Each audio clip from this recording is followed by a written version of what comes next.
Kalian dengar nggak berita-berita terakhir yang kemarin mengatakan bahwa intermittent diet mungkin berbahaya bagi kesehatan?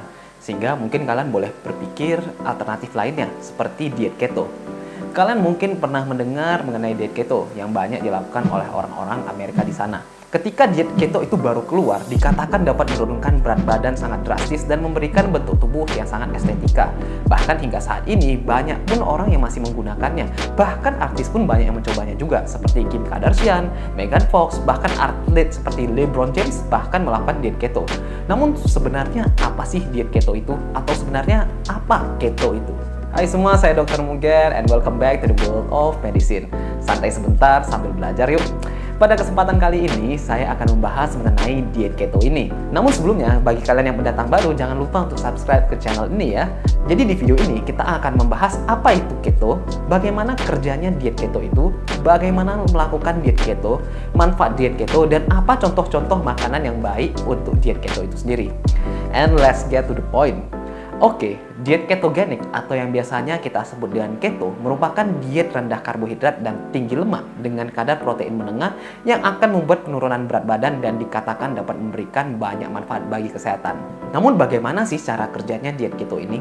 Jadi begini, manusia secara umum dapat menggunakan dua bahan bakar utama untuk otak agar dapat menjalankan kegiatan sehari-harinya.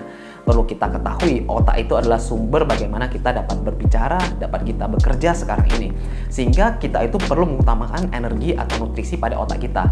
Namun sayangnya, otak itu hanya dapat menggunakan dua bahan bakar utama. Yang pertama yaitu yang biasa masyarakat umum gunakan, yaitu glukosa atau yang biasa kita sebut dengan karbohidrat yang sumber utamanya dari nasi ataupun roti. Sumber energi nomor otak kedua yaitu lemak. Nah, manusia dapat menggunakan lemak yang biasa digunakan saat karbohidrat tidak dapat digunakan lagi dan membentuk senyawa yang bernama keton melalui proses yang namanya ketosis. Makanya ini dikenal dengan diet keto. Jadi diet keto adalah diet yang sengaja menurunkan kadar asupan karbohidrat sebagai kecukupan kalori sehari-hari dan menggantinya dengan asupan lemak yang tinggi sehingga dengan begitu tubuh akan terbiasa untuk membakar lemak sebagai sumber energi utamanya dibandingkan karbohidrat karena lemak telah menjadi sumber energi utama. Kebayangkan? Jadi dengan begitu, misalnya tubuh orang Indonesia seperti kita ini yang biasa mengkonsumsi nasi sebagai makanan pokok kita dan menggunakan glukosa atau karbohidrat sebagai sumber energi untuk otak, kali ini kita akan mengganti sumber makanan pokok kita menjadi lemak. Jadi dengan begitu, tubuh dengan sangat aktif akan membakar lemak-lemak di tubuh dan membuatmu kehilangan lemak di tubuh dan pastinya menurunkan berat badanmu. Lalu bagaimana cara melakukannya? Untuk melakukan diet keto, pastinya kamu harus tahu jumlah kalori yang kamu butuhkan sehari-hari terlebih dahulu. Lalu kamu harus membagi fraksinya menjadi 70% lemak, 20% protein, dan 10% karbohidrat. Artinya, kamu hanya perlu fokus ke makanan-makanan tinggi lemak dan rendah karbohidrat. Sehingga tidak terlalu susah sebenarnya jika kamu sudah terbiasa mengidentifikasi makanan apa sih yang tinggi lemak dan justru rendah karbohidrat. Namun, apa makan lemak terus aman, dok? Nah, sebenarnya perlu diketahui, sebenarnya lemak itu sehat loh untuk tubuh. Karena lemak itu ada lemak jenuh, lemak tak jenuh, dan lemak trans. Kalau lemak jenuh dan lemak trans tentu saja berbahaya. Namun kalau lemak tak jenuh itu justru menguntungkan bagi tubuh.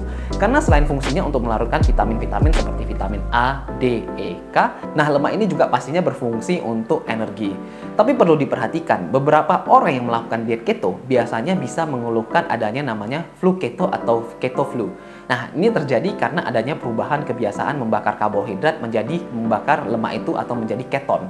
Nah, jadi ketika lemak itu dibakar, yaitu akan menghasilkan keton yang akan dimanfaatkan oleh otak kita. Namun, keton ini bersifat asam bagi tubuh, sehingga orang yang baru memulai diet keto biasanya akan merasakan sakit kepala, pusing, mual, lelah, BAB cair. Intinya, kamu bisa merasa tidak nyaman. Meskipun ada beberapa orang yang tidak mengalami hal itu. Nah, untuk mengurangi resiko ini, kamu bisa banyak mengkonsumsi air dan juga elektrolit yang cukup sebenarnya. Lalu, makanan apa sih yang direkomendasikan untuk diet keto ini? Nah, intinya seperti yang saya bilang tadi, pilihlah makanan yang tinggi lemak, namun rendah karbohidrat. Nah, beberapa makanan-makanan yang dapat kamu pilih untuk diet keto bisa berupa daging ayam, daging merah, bacon, sosis, kacang-kacangan, dan untuk sayuran, pilihlah yang rendah karbohidrat seperti bayam, asparagus, atau bawang putih. Nah, beberapa buah yang dapat kamu pilih bisa berupa alpukat, karena memiliki karbohidrat yang rendah, terutama alpukat yang kandungan lemaknya justru tinggi.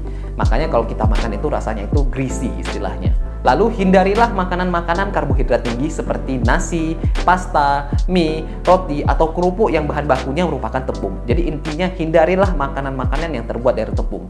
Jadi dengan diet keto ini, apa sih manfaatnya untuk tubuh itu sehingga orang itu sangat suka diet keto ini? Yang pertama, diet keto membuat tubuh menjadi mesin pembakar lemak. Nah, tubuhmu yang beradaptasi dan menggunakan lemak sebagai sumber energi utama akan membuatmu menjadi mesin pembakar lemak selama 24 jam bahkan saat kamu tidur. Jadi kamu tidak perlu lagi olahraga terlalu keras dan bisa tidur-tiduran saja asal dietmu itu benar. Dan lemak di tubuhmu akan terus terbakar tanpa harus kamu kerja keras. Kalau ini maksimal, kamu bisa tambah dengan olahraga. Yang kedua, pastinya turun berat badan.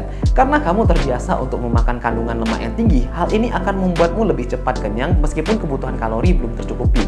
Sehingga jika kamu melakukan diet keto, biasanya secara tidak langsung kamu akan berada pada kondisi defisit kalori. Sehingga nantinya kamu pun akan mengalami penurunan berat badan yang cepat namun tetap kenyang dan tidak menyiksa. Karena rata-rata makanan yang tinggi lemak umumnya juga tinggi protein juga, seperti yang saya bilang tadi di atas. Contohnya dada ayam. Dada ayam itu adalah tinggi lemak juga tinggi protein. Nah, protein ini memiliki hormon cepat kenyang juga, sehingga umumnya dengan melakukan diet keto, kamu akan lebih cepat merasa kenyang. Yang nomor 3 yaitu energi. 1 gram lemak mengandung sekitar 9 kilokalori energi, sehingga dengan membakar lemak, kamu akan memiliki kalori yang tinggi untuk dapat menjalankan kegiatan sehari-harimu. Sehingga orang yang melakukan diet keto biasanya mengatakan mereka memiliki energi yang sangat tinggi dan tidak lelah ketika melakukan diet. Lemak yang juga memicu produksi adanya hormon rasa kenyang akan membuatmu merasa menjadi cepat kenyang yang lebih lama. Sehingga rata-rata orang yang melakukan diet keto merasa puas dengan diet mereka. Dengan rasa kenyang yang lebih lama, itu juga akan membuatmu lebih terjaga dalam menjalani aktivitas dan mencegah terjadinya overeating atau makan berlebih. Yang kelima yaitu mencegah diabetes. Nah, karena kamu tidak menggunakan gula sebagai sumber energi utama, maka kamu tidak perlu lagi khawatir dengan adanya kemungkinan terjadi resistensi hormon insulin yang nantinya akan membuatmu terkena diabetes yang merupakan salah satu penyakit kronik mengerikan yang ada. Bahkan Asosiasi Diabetes di Amerika merekomendasikan melakukan diet rendah karbohidrat seperti diet keto untuk mencegah diabetes itu sendiri. Namun hal ini masih memerlukan penelitian ya, karena secara teori memang memungkinkan. Namun dengan segala manfaat yang ada, mungkin diet keto bukan cocok untuk semua orang, terutama jika kamu ibu hamil ataupun punya penyakit-penyakit tertentu seperti penyakit jantung.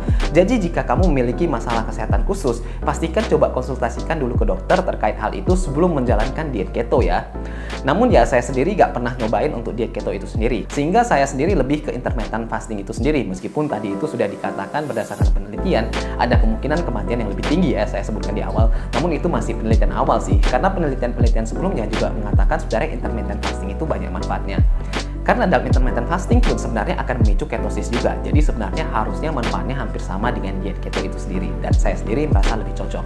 Namun jika kalian penasaran dengan intermittent fasting, kalian boleh coba tulis komentar di bawah ya. Ataupun jika kalian penasaran dengan diet keto itu sendiri, jika video ini mencapai 100.000 like ataupun video ini banyak nonton, mungkin saya akan pertimbangkan untuk melakukan eksperimen diet keto agar kalian tahu bagaimana manfaatnya. Nah, baiklah Sobat Sehat, itulah kira-kira penjelasan mengenai diet keto itu sendiri. Pastikan kalian like, share, dan subscribe jika video ini berguna ya.